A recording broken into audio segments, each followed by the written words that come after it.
The diplomatic station floated in the empty space between star systems. 7 was a neutral zone, a place where different species could meet without fear. The station was massive, built from metal and crystal, designed to house thousands of beings from across the galaxy. Ambassador stood at the observation window, watching the stars. He was a tall man with calm eyes and gray hair at his temples.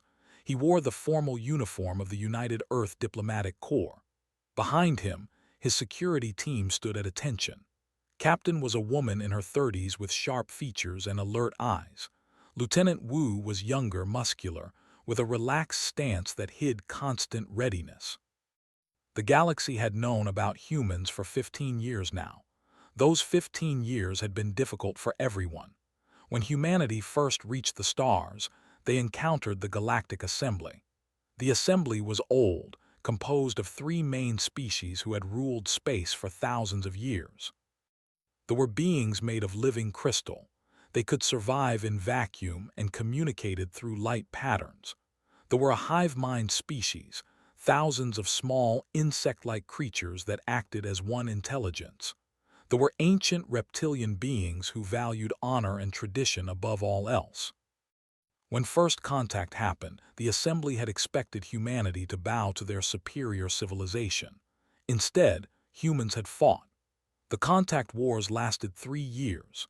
Humanity lost many battles but won the war through sheer determination and creativity. The aliens had better technology, but humans adapted faster, fought harder, and never surrendered. Now there was peace, but it was an uneasy peace. The galaxy had learned to fear humanity. Every species in the Assembly told stories about human stubbornness, human violence, and human unpredictability. The official policy was simple: do not provoke humans. Turned from the window as the other delegations arrived. The delegation entered first, their crystalline bodies catching and reflecting the station's lights. They moved with careful precision, each step calculated. Behind them came a swarm of small creatures that formed roughly into a humanoid shape. The delegates were last, tall reptilian beings in ceremonial armor. The meeting was supposed to be routine. They would discuss trade routes, mining rights, and border agreements. Everyone wanted to avoid conflict. The Assembly representatives were clearly nervous, which always happened when humans were present. "Shall we begin?" said in the common tongue, his voice friendly. He smiled, trying to put them at ease. The representative, a large crystal being named Clarity of Dawn, flickered in acknowledgement. "Yes, we have much to discuss." They moved to the conference chamber, and Wu followed at a respectful distance, along with security from the other delegations. The room was circular, with a round table at its center. Each delegation took their assigned seats. For 2 hours they talked. The negotiations went smoothly, was skilled at diplomacy, finding compromises that satisfied everyone. The aliens began to relax. Perhaps humans were not so dangerous after all when approached correctly. Then the lights went out. Emergency power kicked in immediately, bathing everything in red light. Alarms began to wail. The doors sealed shut with heavy metallic clangs. Was on her feet instantly, her hand moving to her sidearm. Wu had already positioned himself between and the nearest door. "What is happening?" the delegate demanded. The answer came through the room speakers, a voice, harsh and filled with anger. "This station is now under the control of the purifiers. All delegates are prisoners. Our demand is simple. Humanity must withdraw from all Outer Rim territories within 48 hours, or you will all die." More entered the room, but these were different from the delegates. They carried weapons that crackled with energy. Their crystal bodies had been modified for war, with sharp edges and reinforced structures. There were at least 20 of them. "Put down your weapons," the lead purifier commanded. "Resistance will result in immediate execution." Looked at, he gave a slight nod. She carefully placed her weapon on the ground. Wu did the same. The other security personnel followed their example. Humans in the center, All others against the walls, the purifier ordered. The delegates were separated by species, and Wu were forced to stand together in the center of the room. The purifiers kept their weapons trained on them constantly. The terrorists clearly knew which species was the most dangerous. "You three will be moved to secure holding," the purifier leader said. "We know what humans are capable of. We have studied your tactics. We are prepared." They were taken through the station's corridors at gunpoint, walked calmly, his hands bound behind his back, counted guards and memorized the route. Wu listened to every sound, building a mental map of the station's layout. The cargo bay they were locked in was large and cold. The walls were thick metal. A dozen guards stood outside the single entrance. The purifiers had clearly planned this carefully.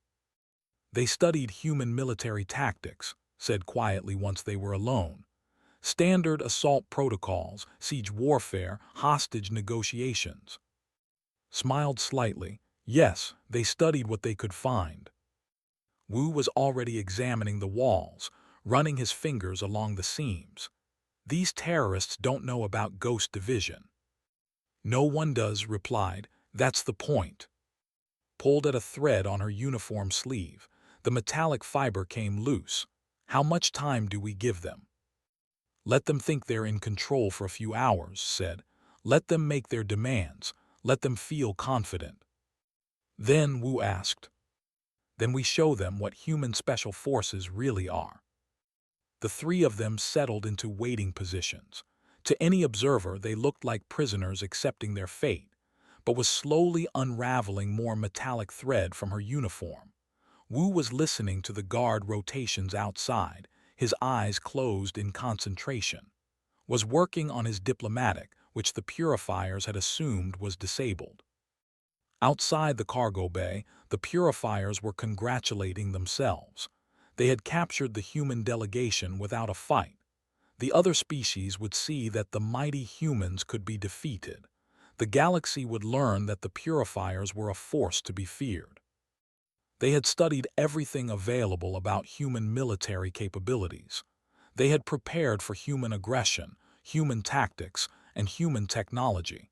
They believed they had accounted for every possibility. But there were things the galaxy did not know about humanity, things that were kept in shadows, things that most humans did not even know existed. The purifiers had captured diplomats.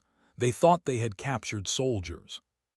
They had actually captured hunters. 3 hours passed. The guards outside the cargo bay changed shifts twice. Wu had memorized the pattern. Every 90 minutes, 6 guards would leave and 6 new ones would arrive. During the changeover, there was a brief moment when they were distracted, talking to each other in their crystal chime language. Had finished her work.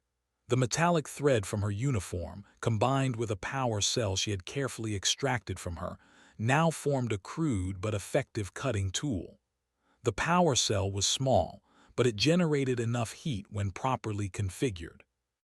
Had been busy too.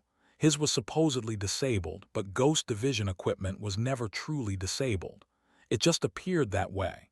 He had been sending microburst transmissions, tiny pulses of energy that the station's systems would read as background radiation. Each pulse carried a few bits of data. Slowly, he was uploading a virus into the purifier's communication network. "Ready?" asked quietly. Nodded. "The thermal cutter will take about 30 seconds to get through the door panel." "Next shift change is in 4 minutes," Wu said. His internal clock was precise, honed through years of training. They waited. Time moved slowly when you were counting seconds. Finally, they heard the sounds of the guards changing positions outside.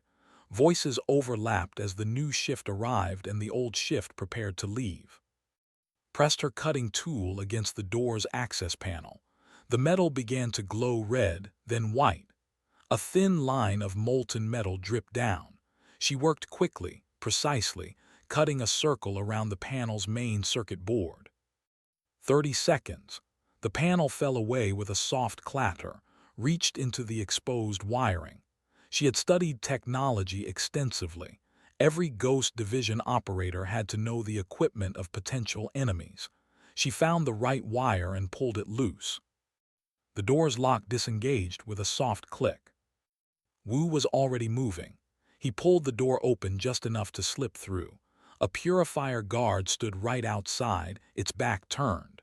Wu's hand moved in a blur. He struck the crystalline being at a specific point where its structure was weakest. The shattered without making a sound. Followed then, they moved like shadows, silent and fast. The other guards were still talking, distracted by their shift change.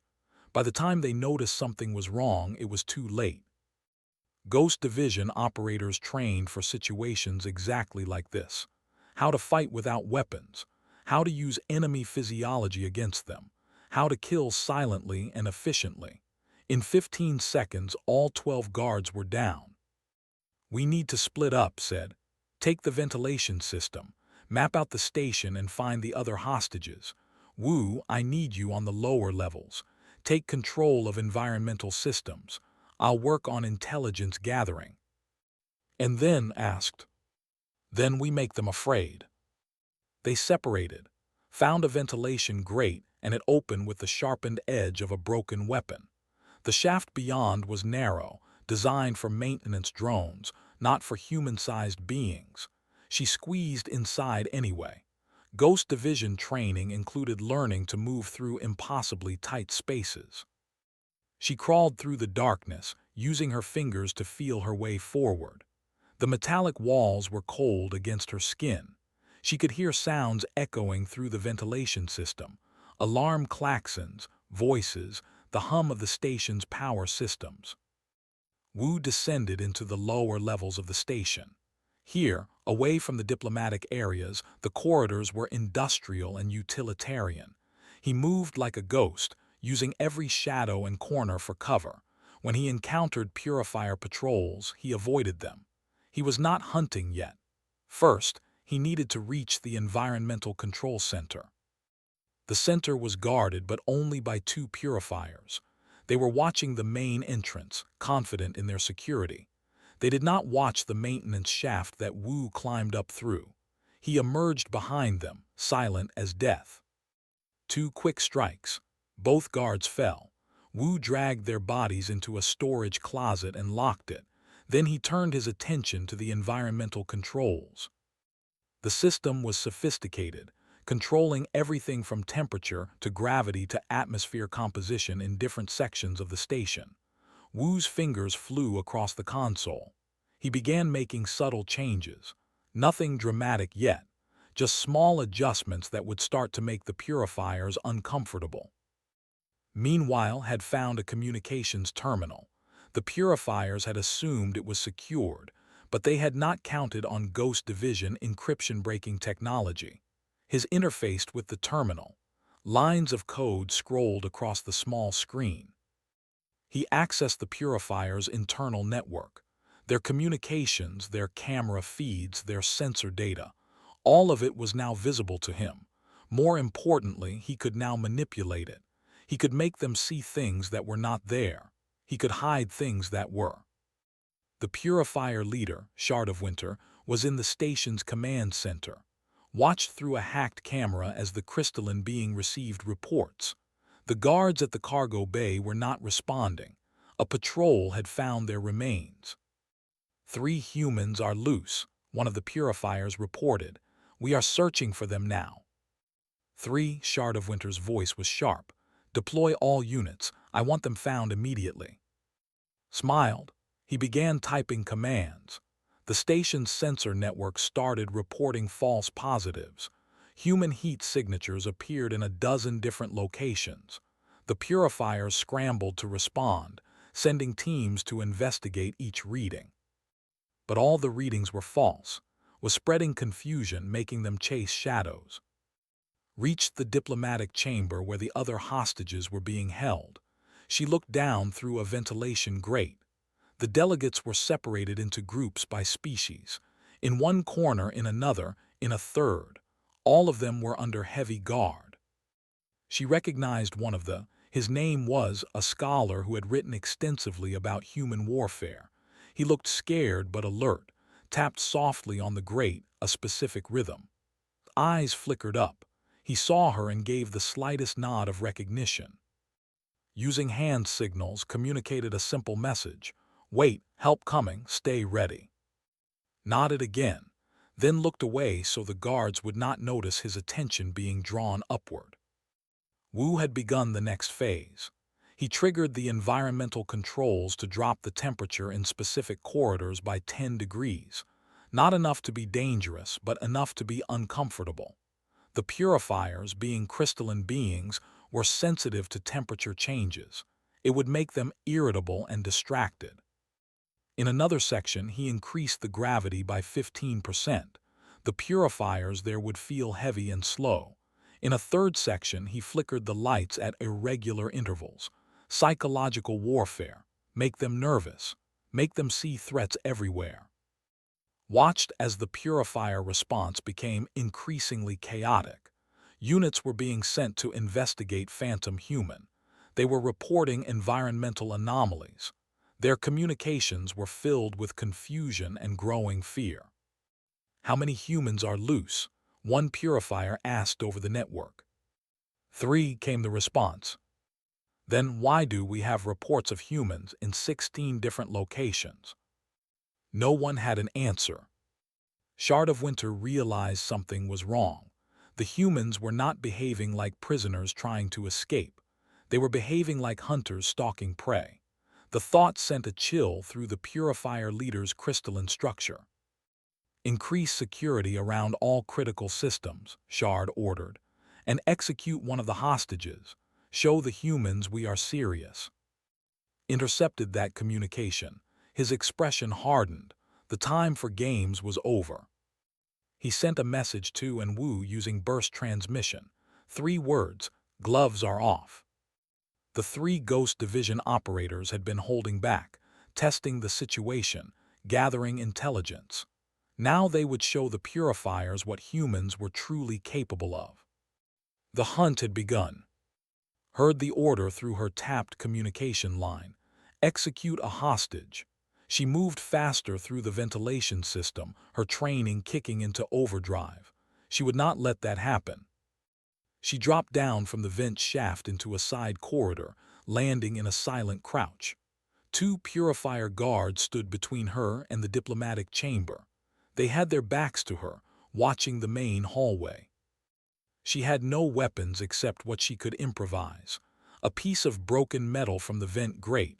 Her own body, trained to be a weapon itself. It would be enough.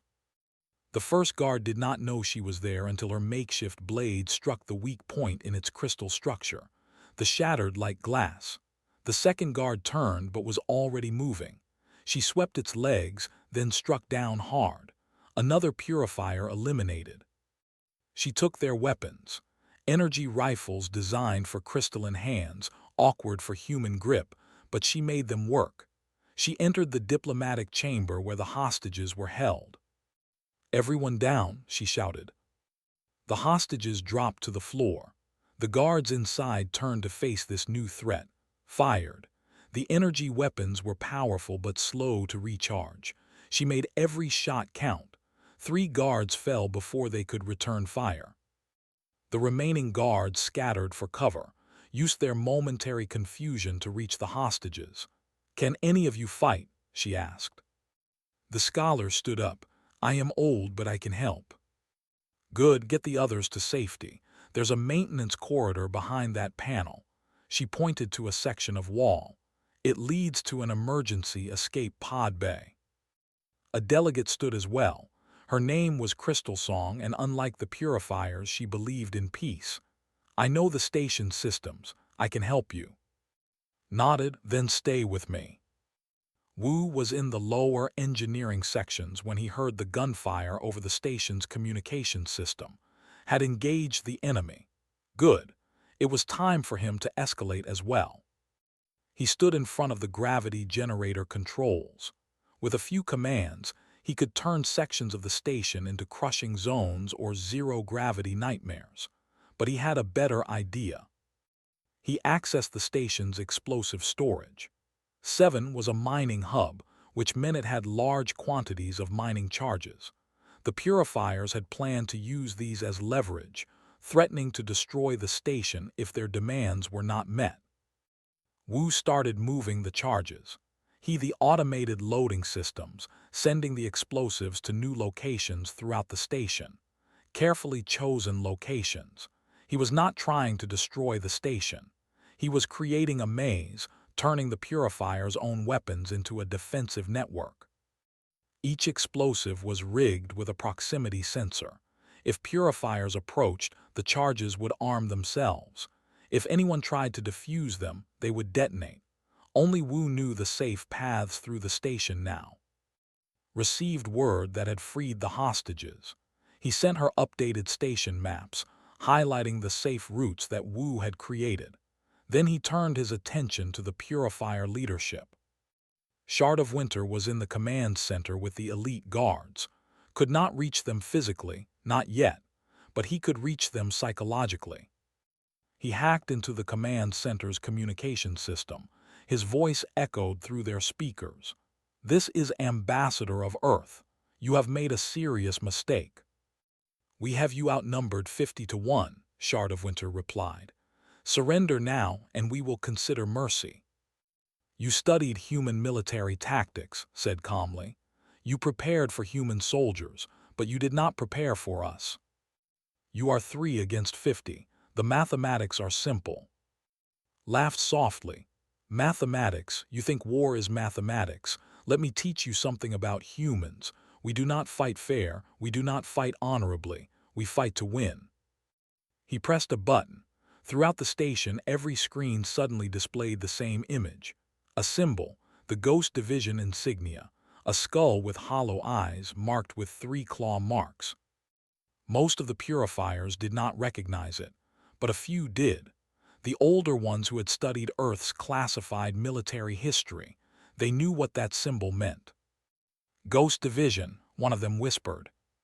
The fear spread through their ranks like a virus. Was helping the freed hostages move through the maintenance corridors. The scholar had been studying humans for years, but he had never seen one in combat until today. Moved like liquid death, checking corners, securing positions, eliminating threats with mechanical precision. "How are you doing this?" he asked her during a brief moment of respite. "Training," replied simply. "But the way you move, the way you think, it is beyond normal combat training." Checked her captured weapons charge. "Ghost Division selects candidates from elite military units. Then we train them for another 3 years. Survival skills, infiltration, psychological warfare, xenobiology, advanced tactics. We learn to operate alone behind enemy lines for months. We learn to turn anything into a weapon. We learn to exploit every weakness of every known species." "Even your allies?" asked. "Especially our allies. Hope for peace but prepare for war." A purifier patrol appeared at the far end of the corridor, pushed into cover and engaged them. The fight was brief and brutal. When it was over, 3 more purifiers were down. Crystal Song, the delegate, looked at the bodies of her fellow crystalline beings with sad eyes. This did not need to happen. "No," agreed. "It did not, but they chose this path." Wu encountered a full purifier squad in the engineering bay. 10 armed terrorists against 1 human. They thought they had the advantage. They were wrong. Wu led them on a chase through the equipment, deliberately drawing them toward one of his rigged explosive charges. The purifiers followed, confident in their numbers. They entered a narrow corridor filled with coolant pipes and power conduits. Wu pressed a button on his stolen communicator. The explosive charge at the far end of the corridor armed itself. The proximity sensor detected the purifiers. Warning lights flashed. The terrorists realized the trap too late. They tried to retreat, but Wu had positioned himself to block their escape. They tried to defuse the bomb, but it was designed to detonate if tampered with. "You have a choice," Wu called out to them. "Surrender or die." 3 of them chose to surrender. The others tried to fight their way past Wu. It was a mistake. He moved through them like a scythe through wheat, using their own momentum against them. When the fight ended, 7 purifiers were dead and 3 were bound with their own equipment. Watched all of this through the hacked camera feeds. His team was performing perfectly, but the mission was not complete. Shard of Winter still controlled the command center, and the purifier leader was becoming desperate. "Attention all units," Shard broadcast. "Initiate final protocol. We will destroy this station and everyone on it. Our sacrifice will show the galaxy that humanity can be defeated." His expression did not change. He had expected this. Fanatics always chose death over surrender. Shard of Winter activated the station's self-destruct sequence. It was designed for emergencies, requiring simultaneous authorization from 3 separate control nodes spread across the massive station. Once activated, it could not be stopped unless all 3 nodes were deactivated within 10 minutes. The countdown began, 10 minutes to station destruction. Sent rapid messages to and Wu. Self-destruct activated, 3 control nodes. I am sending you the locations. "How much time?" asked. 10 minutes. "Can we reach them all?" "We have to." The 3 Ghost Division operators began moving toward their assigned targets. The purifiers, knowing the station would explode, fought with desperate fury. They had nothing left to lose. But neither did the humans. And when humans had nothing to lose, they became the most dangerous beings in the galaxy. The Galactic Assembly's Emergency Council convened on the representatives from every major species gathered in the Grand Chamber, their attention fixed on the massive that dominated one wall. The screen showed live feeds from 7, multiple camera angles, sensor readings, communication intercepts. Everything was being broadcast and recorded. "This is unprecedented," the hive mind's voice echoed through the chamber. Thousands of small creatures spoke as one. "We must send military aid immediately." "It is too late," a general replied.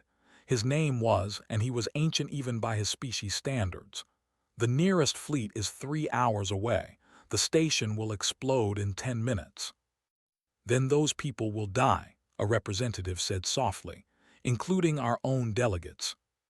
"Perhaps," said, "but watch, the humans are not finished yet." On Earth, Admiral Myra stood in the Ghost Division Command Center. Around her, screens displayed the same feeds that the Galactic Assembly was watching. Her face was calm, but her hands gripped the edge of her console. "Captain Jin is en route with the Rapid Response Fleet," an aide reported. "ETA 3 hours. "Too slow," Myra said. "But they will not need rescue, they will need cleanup." "How can you be sure?" Myra pointed at the screen showing and Wu. "Because they are Ghost Division, and Ghost Division does not fail." Reached her control node first. It was located in the station's upper docking ring, protected by a squad of purifier guards. She had 2 minutes left to reach it and deactivate it. The guards saw her coming. They formed a defensive line, their weapons ready, 20 purifiers against 1 human woman. She did not slow down. Had grabbed mining equipment on her way. A cutting torch in one hand, a magnetic clamp in the other. Not traditional weapons, but everything was a weapon if you used it correctly. She threw the magnetic clamp at the nearest purifier. It attached to the crystalline being's chest and activated. The powerful magnet pulled the purifier toward a metal support beam with crushing force. The crystal structure shattered on impact. The cutting torch became a flamethrower when she adjusted its fuel mixture. A cone of superheated plasma sprayed across the defensive line. Could survive in the vacuum of space, but they were vulnerable to extreme heat. Their crystal structures cracked and melted. Fought through them, she took hits. Energy bolts scorched her uniform and burned her skin. She ignored the pain. Pain was temporary, failure was permanent. She reached the control node. Her fingers flew across the panel, entering the deactivation code that had extracted from the purifier's network. The countdown stopped on Node 1. Node 1 clear, she reported through her communicator, breathing hard. Wu's target was in the reactor core section, deep in the station's heart. He had 4 minutes to reach it. The problem was that the purifiers had created a narrow bridge across a coolant chasm with guards on both sides. He could not fight his way through. There were too many and the position was too strong. So he did not try. Instead, he went under. The coolant chasm was filled with supercooled liquid that would freeze a normal human solid in seconds. Wu had grabbed an emergency thermal suit on his way. It was designed for short-term protection during reactor maintenance. It would give him maybe 90 seconds in the coolant. He jumped. The purifiers above watched in shock as the human plunged into the deadly coolant. They assumed he had committed suicide rather than face capture. They were wrong. Wu swam through the freezing liquid, the thermal suit struggling to protect him. His lungs burned. His muscles screamed. He pushed through it. Ghost Division training included extreme environment survival. He had trained in Arctic waters, in volcanic heat, in the vacuum of space itself. He emerged on the other side of pulling himself out of the coolant. Ice crystals formed on his suit. He had 30 seconds before hypothermia would incapacitate him. He ran. His target was ahead. No guards on this side because the purifiers never thought anyone could cross the coolant chasm. He reached the control node and entered the deactivation code. His fingers were numb, barely responding, but he managed it. "Node 2 clear," he reported, his voice shaking from the cold. Had the hardest target. The third control node was in the command center itself, surrounded by Shard of Winter and the elite purifier guards. He had 6 minutes. He did not have time for stealth or clever tactics. He needed to get inside that command center now. So he walked up to the main door and knocked. The guards inside were confused. The human was surrendering. Held up his hands. "I want to negotiate." "There is nothing to negotiate," Shard of Winter's voice came through the door speaker. "The station will be destroyed." "Then at least let me die facing you," said. "Grant me that honor." There was a pause. The purifiers valued dramatic gestures. Shard of Winter ordered the door opened. Walked inside, hands raised. 20 elite guards surrounded him, weapons pointed at his head. Shard of Winter stood at the center of the room, next to the final control node. "You fought well," Shard said, "for a human." "Thank you," replied, then he smiled. "But I was not fighting, I was buying time." He pressed a button on his sleeve. The virus he had uploaded 3 hours ago activated. Every system in the command center went haywire. Lights exploded. Control panels sparked. Weapons discharged randomly. In the chaos, moved. He was not as young as or as strong as Wu, but he was still Ghost Division. He had trained for 50 years in the art of combat. He reached the control node. The guards tried to stop him, but the chaos he had created worked against them. They could not get a clear shot without hitting each other. Entered the deactivation code, with 10 seconds to spare.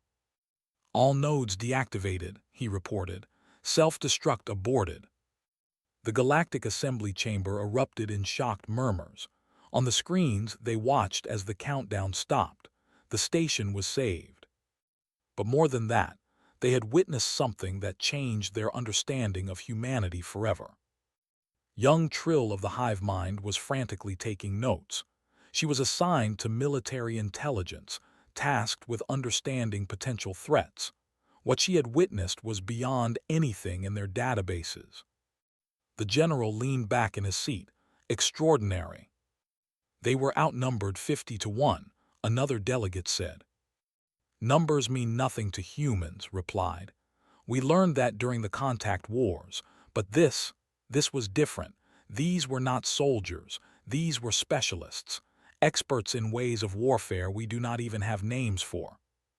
On the screens, the aftermath played out. Was treating her burns.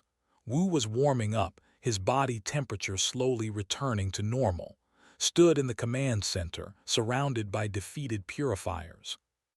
Shard of Winter looked at him with something that might have been respect. "You knew. From the beginning, you knew we would fail." "Yes," said simply. "How?" "Because you studied human soldiers. You prepared for human tactics, but we are not soldiers. We are something your species has no equivalent for. We are the ones who operate in shadows, the ones who turn impossible situations into victories. We are Ghost Division." The feeds cut off as Earth's rapid response fleet arrived. Captain Jin's ships surrounded the station, but there was no battle to fight. The situation was already resolved. The Galactic Assembly sat in stunned silence. Finally, the representative spoke. "We must update our threat assessment of humanity." "Updated to what level?" someone asked. "To the highest level possible," said, "and then create a new level above that." Trill was already writing her report. A report that would change galactic military doctrine. A report about the day the galaxy truly learned what humans were capable of. The title wrote itself. Why human special forces are not simply better soldiers, they are a different category of threat entirely. Captain Jin's ship docked with 7 Station 3 hours after the crisis ended. He led a full tactical team through the airlock, weapons ready, prepared for anything. What he found was Ambassador sitting calmly in the diplomatic chamber, writing his after-action report. Captain was receiving medical treatment for her burns but refused to stop working. Lieutenant Wu was checking equipment and organizing the captured purifiers into a secured area. "Admiral Myra sends her regards," Jin said, looking around at the controlled chaos. "She said you would have the situation handled." "We did," replied without looking up from his. Jin walked through the station with growing amazement. Everywhere he looked, he saw evidence of the brief but intense battle. Shattered purifiers, rigged explosives, hacked systems. And in the middle of it all, 3 Ghost Division operators had turned a hostage situation into a complete victory. "How many casualties among the hostages?" Jin asked. "None," replied. "All delegates are safe." "Enemy casualties?" 37 eliminated, 13 captured alive. Jin did the math. 50 purifiers, 3 humans. The numbers should have been impossible. Admiral Myra arrived on the station 6 hours later. She was a tall woman with gray hair and eyes that had seen too many wars. She reviewed the situation personally, walking through the station, examining every detail. She found in the command center. "Good work," she said simply. "Just another day," replied. "No, not just another day. The whole galaxy was watching." Myra gestured to the communication equipment. "Every species in the assembly saw what happened here. They saw what Ghost Division can do." "Is that a problem?" "Maybe, maybe not, but it changes things." Myra pulled up a data file on the central display. "The Confederacy has already proposed new treaty terms, more favorable to Earth. The hive mind wants to share technology. Even the mainstream government is distancing themselves from the purifiers." Nodded slowly, fear and respect. "Yes, but we need to be careful. We showed them our capabilities, but we should not show them everything." "Agreed. How much do we declassify?" "Enough to serve as a deterrent, not enough to reveal our true capabilities." Myra smiled slightly. "Let them wonder, let them fear, let them think twice before threatening Earth again." The freed hostages were gathered in one of the station's meeting rooms. They were being interviewed by their respective governments, giving statements about what had happened. The scholar was the most requested interview subject. He had witnessed everything from inside the crisis. His testimony was considered vital. "Tell me what you saw," the ambassador asked him. Gathered his thoughts. "I have studied human warfare for years. I thought I understood their capabilities. I was wrong." "Explain." "Human soldiers are dangerous because they are resilient and creative, But these three, they were something else entirely. They did not just fight. They controlled the entire situation. They turned the station itself into a weapon. They manipulated the enemy's psychology. They operated with a level of coordination that seemed almost impossible. Were they enhanced, cybernetic? No, purely biological humans, but trained to a degree I have never seen. Every movement was efficient. Every decision was calculated. They wasted nothing, not energy, not time, not resources. The ambassador leaned forward. Should we be afraid? Considered the question carefully.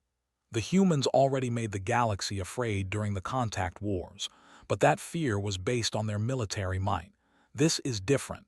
This is fear of their specialists, their elite. If 3 humans can do this, what could 30 do? What could 300 do? Crystal Song, the delegate who had helped, gave her own testimony to the government. The purifiers claimed to fight for our species, but they understood nothing. They thought humans were just violent beasts. They were wrong. What are humans then? Her interviewer asked. Survivors, adapters, problem solvers, they do not give up ever. And their special forces, they are the best of the best. The galaxy needs to understand this. The government moved quickly. Within a day, they publicly executed the purifier leadership. They issued a formal apology to Earth. They paid substantial reparations. They wanted to make it very clear that the purifiers did not represent their species. Young Trill of the finished her report and submitted it to the Assembly's Military Council. The response was immediate. Her report was classified as highest priority and distributed to every military academy in the galaxy. Military doctrine began to change. New protocols were written. New threat assessments were created. A new category was added to the classification system, human special forces. The report's recommendations were clear. Avoid conflict with humanity at all costs. If conflict is unavoidable, assume that human special forces are present. Do not underestimate their capabilities. Do not rely on superior numbers. Do not assume that cutting off communications or supplies will stop them. 3 weeks later, Ambassador returned to Earth. He was met at the spaceport by his family and by Admiral Myra. The Galactic Assembly wants to meet with you, Myra said as they walked to her vehicle. Formal summit. They want to renegotiate several treaties. From a position of weakness, asked. From a position of respect. They finally understand that we are not to be trifled with. Captain returned to the Ghost Division training facility. Her burns had healed, thanks to advanced medical treatment. She immediately requested to return to active duty. Take a break, her commanding officer said. I do not need a break, I need to stay sharp. You just single-handedly saved a diplomatic delegation and defeated 20 armed enemies while injured. Shrugged, that is what we train for. Lieutenant Wu was teaching a class of new Ghost Division recruits when he returned. They listened with wide eyes as he described the 7 incident. The key lesson, he told them, is that special forces are not about being stronger or faster than the enemy. We are about being smarter, more adaptable, and more willing to do whatever it takes to complete the mission. Even jumping into supercooled liquid, one recruit asked. Especially that, Wu replied with a slight smile. 6 months later, published his book. It became a bestseller across the galaxy. Every species read it. Every military leader studied it. Every politician referenced it. The book's final chapter was titled The New Reality. In it wrote, For 15 years we thought we understood humanity. They were aggressive, yes. Dangerous, certainly. But we believed we had measured the extent of their capabilities. We were wrong. What we had seen was only the surface. Humanity arrived in the galaxy like a storm, and we learned to fear the thunder of their fleets and the lightning of their tactics. But what we did not know, what we could not have known, was that beyond their regular forces, beyond their standard military, humanity had created something new. They called them special forces, we call them nightmares. These operators exist in the shadows. They turn impossible situations into victories. They are few in number but infinite in capability. They do not conquer through force of arms but through mastery of every aspect of warfare. The incident at 7 taught us a vital lesson. Humanity's true strength is not their weapons or their numbers.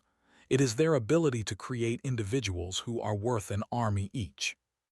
We thought we had seen humanity's worst. We were wrong. We had only seen their regular soldiers. The galaxy has now glimpsed their elite, and it has changed everything.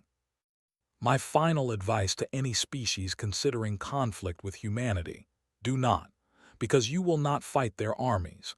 You will fight their ghosts, and ghosts cannot be defeated by conventional means. The galaxy feared humanity before. Now the galaxy understands why that fear was justified. The book ended with a simple quote from Admiral Myra, given in a rare public interview. "You have now seen what 3 of our Ghost Division operators can do. Earth has 5,000 more. Sleep well, Galaxy. We will keep you safe." No one doubted her words.